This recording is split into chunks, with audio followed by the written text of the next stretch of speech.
जी नाज़रीन अस्सलाम वालेकुम, मैं आपका मियाँ फ़याज़ आज नई वीडियो के साथ आपकी खिदमत में। जैसा कि आपको पता है कि पंजाब में जो तजावज़ात का ख़ात्मा हो रहा है, उसी सिलसिले में फ़ैसलाबाद में जो घंटा घर के जो 8 बाज़ार हैं, उनमें तजावज़ात का ख़ात्मा हुआ। तजावज़ात का ख़ात्मा तो हुआ, लेकिन उससे नुकसान क्या हुआ कि लोग गाड़ी लेकर अंदर नहीं आ सकते, मोटरसाइकिल लेकर अंदर नहीं आ सकते। इसका सद्देबाब ये हुआ, ताजर बरादरी ने बात की डीसी साहब से, डीसी साहब ने उनको कहा कि ये हो सकता है, लेकिन कुछ देर के लिए गाड़ियाँ रुकेंगी नहीं, गाड़ी आएगी सीधी चली जाएगी। लेकिन इससे कोई फ़ायदा नहीं हो रहा। हमारी ताजर बरादरी से बात हुई, उन्होंने कहा कि इससे हमें कोई खातिर ख्वाह फ़ायदा नहीं है, इनके काम का नुकसान है। ये सारी बात मैं आगे वीडियो में करूँगा, मेरे साथ रहिएगा। इससे पहले मेरे चैनल ग्रीन फैसलाबाद को लाइक करें, सब्सक्राइब करें और मेरे साथ रहिएगा जी। बात हो रही थी 8 बाज़ारों की। घंटाघर में डीसीओ साहब ने ये इजाज़त दी कि यहाँ पर गाड़ियाँ आएँगी भी, जाएँगी भी, लेकिन वो वादा वफ़ा नहीं हुआ। इससे क्या नुकसान हो रहे हैं, कारोबारी हालात क्या हो गए हैं, इससे हम बात करेंगे। अब एक ताजर से आपको बताएँगे कि इस चीज़ का उनको क्या नुकसान हो रहा है और वो कैसे इसका गुज़ारा कर रहे हैं। जी। जी, अस्सलाम वालेकुम। आपका शुक्रिया, आपने हमारे ये इस मौक़िफ़ को गवर्नमेंट तक पहुँचाने में मदद दी। बात ये है कि भाईजान कारोबार पहले ही ठप थे और मज़ीद ठप हो गए हैं, कारोबार बिल्कुल बंद होने के दहाने पे है। इन्होंने हमारे साथ मुख़्तलिफ़ मीटिंग्स में हमारे साथ ये दिमाग में लिया कि जी हम इसको बड़ा खूबसूरत बाज़ार बनाएँगे। वो ठीक है, गवर्नमेंट बनाए, हम भी उनके इसके हक़ में हैं, एनक्रोचमेंट ख़त्म होनी चाहिए। एनक्रोचमेंट के हक़ में का ताजर बरादरी बिल्कुल नहीं है, जो कि एनक्रोचमेंट अभी भी वैसे की वैसे ही है, ठीक है जी? चाहे वो पुख्ता है, चाहे वो आर्ज़ी है। वो आते हैं, अमले वाले मिली-भगत के साथ चल रहे हैं उनके साथ, ये ताजरों का दरीना मसला भी है। दूसरे मसले में हमारी जो वॉकिंग शॉपिंग है ना, उसमें इतना फ़र्क पड़ गया है कि लोगों की आमदो-रफ़्त बिल्कुल ख़त्म हो गई है। इतना फ़ासला है कि पार्किंग बिल्कुल नहीं दी गई हमें कहीं भी, ठीक है जी? कि जहाँ पे बाइक खड़ी करें या गाड़ी खड़ी करें।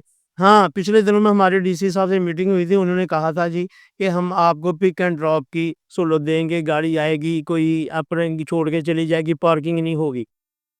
लेकिन वो भी वैसे के वैसे ही है, बैरियर लगे हुए हैं, कोई गाड़ी को अंदर नहीं आने दिया जा रहा है। लोग जो है परेशान हैं, वो पिक एंड ड्रॉप के लिए जो गाड़ियाँ चलाई हुई हैं कॉर्ट वो भी कम हैं, ठीक है जी। वो सामान लोगों का जहेज़ का होता है, किसी का किसी शक्ल में होता है, वो सारा लोग परेशान हैं, कारोबार बिल्कुल नहीं हो रहा।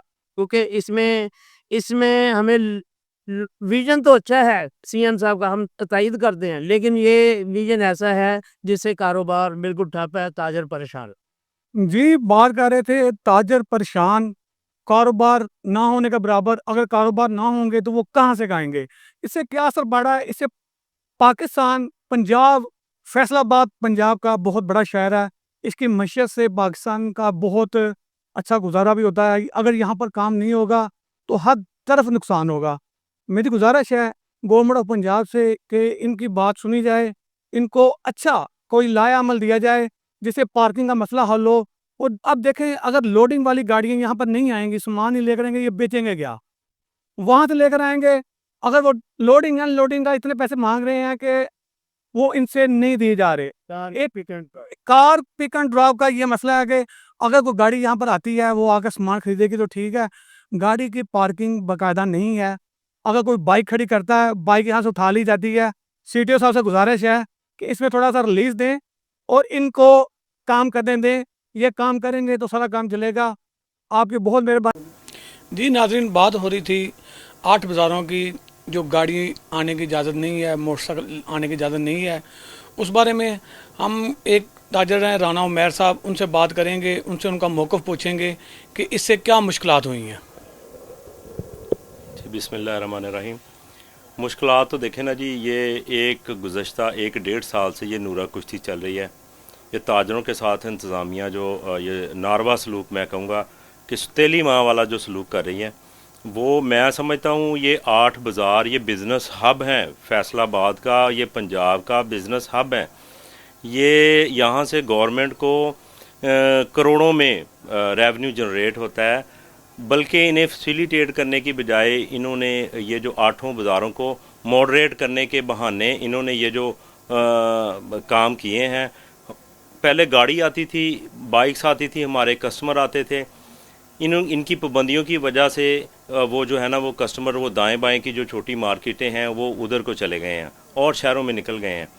हमें अब ये बैठे हैं रेंट शॉप के देने, लड़कों की सैलरियां देने, ये महाल होता जा रहा है। बिजली के जो इतने बारी बारी बिल भेजते हैं वो नहीं दिए जा रहे, इतनी परेशानी हो गई है।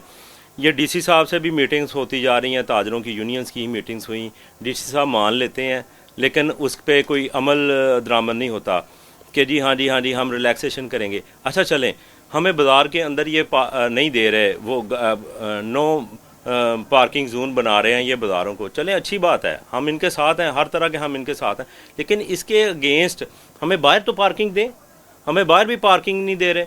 बदकिस्मती से एक पार्किंग प्लाजा फैसलाबाद में जो आज तक अंडर कंस्ट्रक्शन है, बना ही नहीं है, उस पर तवज्जो नहीं दे रहे।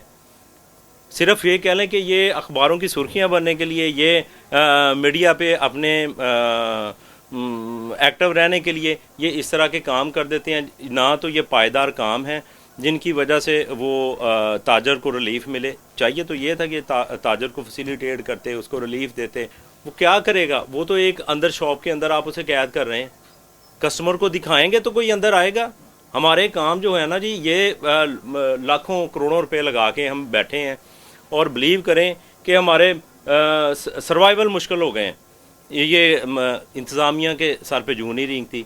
मीटिंग्स कर लेते हैं, मान जाते हैं, जब ताजर निकलते हैं तो उनके साथ मीटिंग्स करते हैं, मान जाते हैं, फिर अपने ही बयानों पे वो सुसरबी का मुजाहरा करते हैं। जी नाज़रीन, आपने सुना, राना उमैर साहब कह रहे हैं कि हम गवर्नमेंट के साथ हैं, हम उनका साथ देंगे, लेकिन हमारी बात भी मानी जाए।